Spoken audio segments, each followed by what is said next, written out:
Hello, everyone. Welcome. I'm Liz at West Star Tarot, and today I am here to do a video response to the lovely James Feeney. And James, a couple weeks ago, did a video called My Sentimental Decks. And I right away thought, oh, I love this idea. It's a little bit of a twist. My sentimental decks aren't necessarily my favorite decks. They're actually decks that I don't really use that much, except for one of them. And yet I will never release them. I'll always keep them because of their sentimental value, which is the point of the video. So I thought I would start out with my first tarot deck, and that is the Mother Piece. So many of you who watch my channel will already know that this was my first deck. I really don't use this deck anymore for a multitude of reasons, but yet I will always keep it. And I have told the story of how it came to me multiple times, but I'll try to make a quick version of that story. So it was in the 1980s, and I was in graduate school at Cambridge, Massachusetts. And I used to, between classes, take a little stroll down Mass Ave to this wonderful store called Arsenic and Old Lace. And it was a store that had all kinds of books and tarot decks and herbs and, all kinds of pagan and witch supplies, I guess, spell candles and everything. It was just wonderful. I wish it was still there, but unfortunately it is not. Anyway, I had never been attracted to tarot. The Rider-Waite-Smith did not appeal to me. The quartz and the lack of diversity and the sort of Christian-y patriarchal feel I got from that deck. So I just wasn't attracted to tarot. And then one day in Arsenic and Old Lace, I saw this deck. And I was like, holy shit, look at this deck. So feminist, inclusive, round. So I bought it. And that was my introduction to tarot. And it was my only tarot deck for some time. Finally, about 2015, so like 20 years later, I decided, you know what? I'm gonna learn tarot. I'm gonna not just dabble. I'm gonna really learn it. So I bought a Rider-Waite-Smith deck, and I started to, work with that on a daily basis. And I realized as I was kind of quickly getting into the Rider-Waite-Smith meanings of the cards, how bad a choice the Mother Piece actually was for a first deck. But anyway, it spoke to me. It was my gateway into tarot. As I said, I really don't use this deck anymore for a number of reasons, but I will always keep it. I still have the guidebook that is literally falling apart. And the other day, I don't know, a few months or so ago, I pulled the guidebook out just to kind of look in it. And I found old scraps of paper with spreads and readings that I had done for a friend of mine and that my friend had done for me. And so anyway, it just has a real place in my heart. All right, that is that. The next deck I wanted to talk about was the first vintage deck that I ever got. And it's this deck here. It's called the New Tarot. And this is the title card. This is what the backs look like. It's a black and white deck, obviously. And I was at the Reader Studio Tarot Conference. I think it was up in 2015. And at the Reader Studio, they take everybody who's at the conference, they take your name and put it in this big chalice. And every so often they'll pull a name out and you get like a door prize, I guess. The vendors and different publishing houses donate different prizes.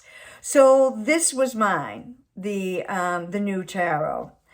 So this was 2015. I didn't know anything about vintage decks. And I got this deck and I kind of looked at it and I thought, I'm never going to use this deck.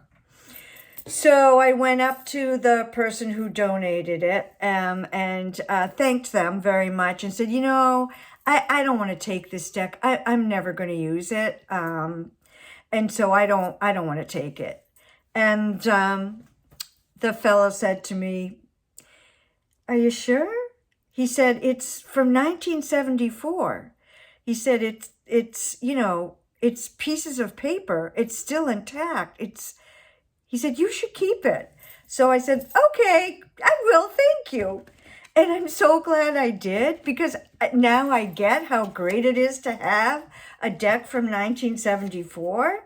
And the thing about this deck, let me see here, that is really kind of cool is that it was, oh, and it says right on it, step into new psychic space. And it's by William J. Hurley and J.A. Horler, 1974. It was printed and made in Sausalito, California. And the really cool thing about this is synchronistically, in 1974, I spent May, June, July, and August doing my college internship very near Sausalito, California. So I was out in the Bay Area in 1974. So I thought, well, how cool is that? So it sort of has double meaning. This is the Magician. This is the High Priestess, Empress, Emperor. This is Justice, Ace of Cups, Two of Cups, love that, Three of Cups,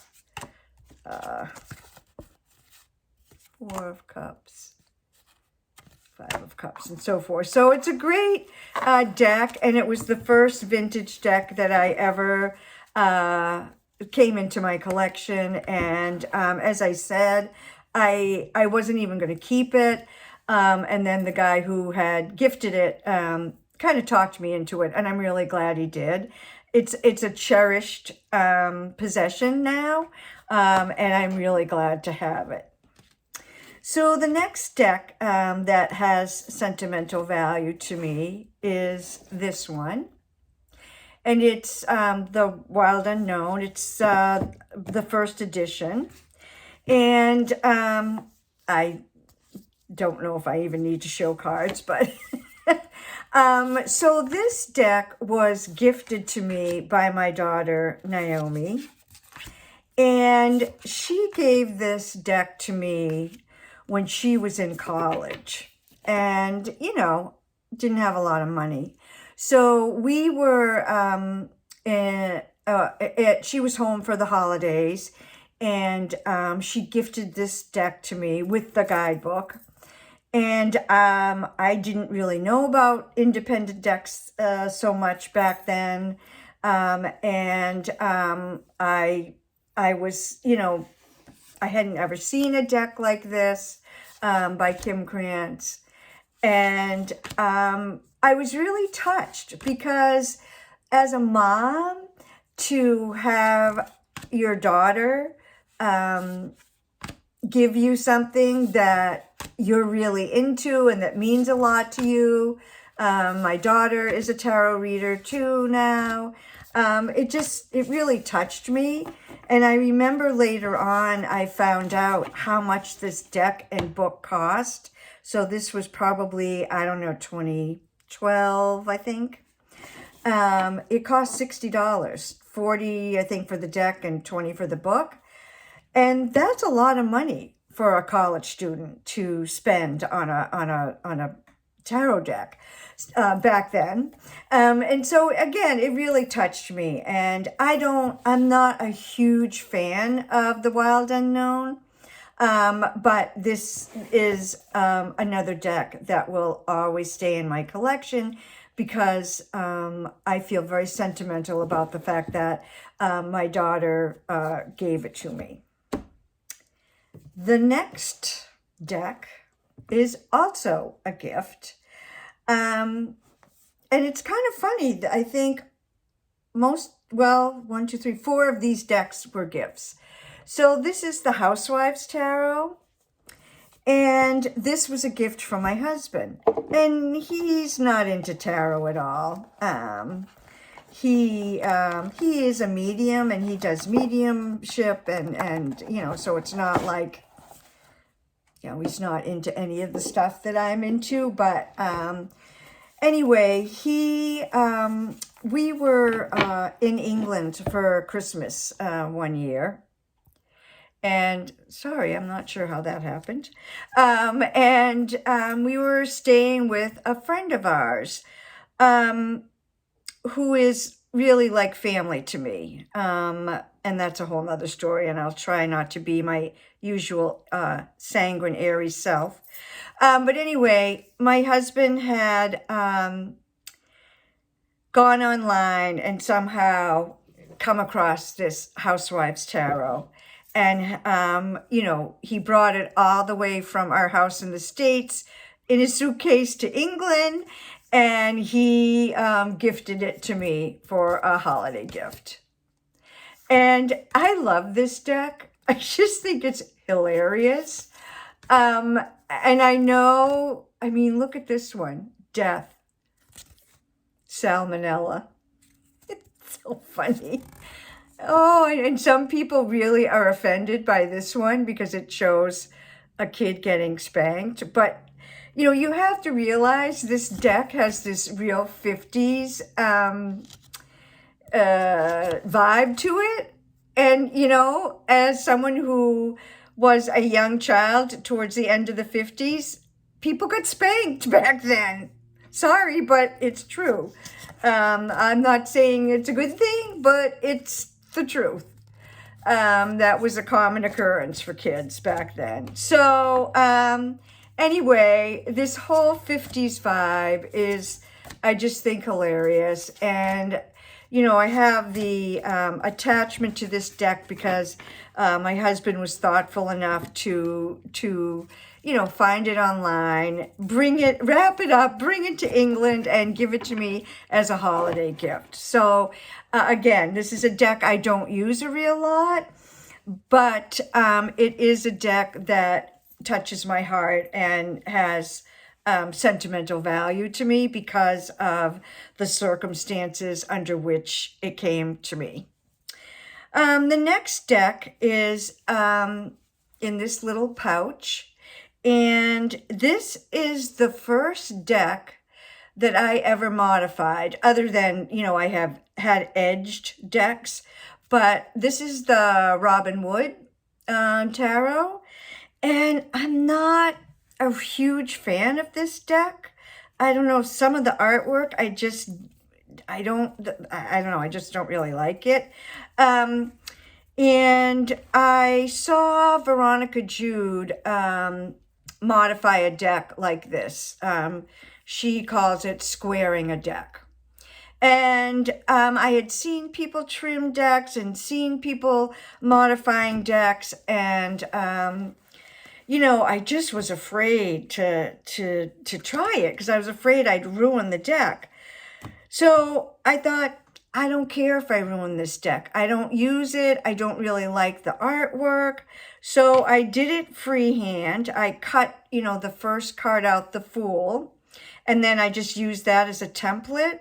I don't know if you can see, it's so uneven. Like, it's just like, it's not even close to perfect. It's really uneven. But I feel like that's sort of the charm of it, is that it's handcrafted. It's handmade in a way.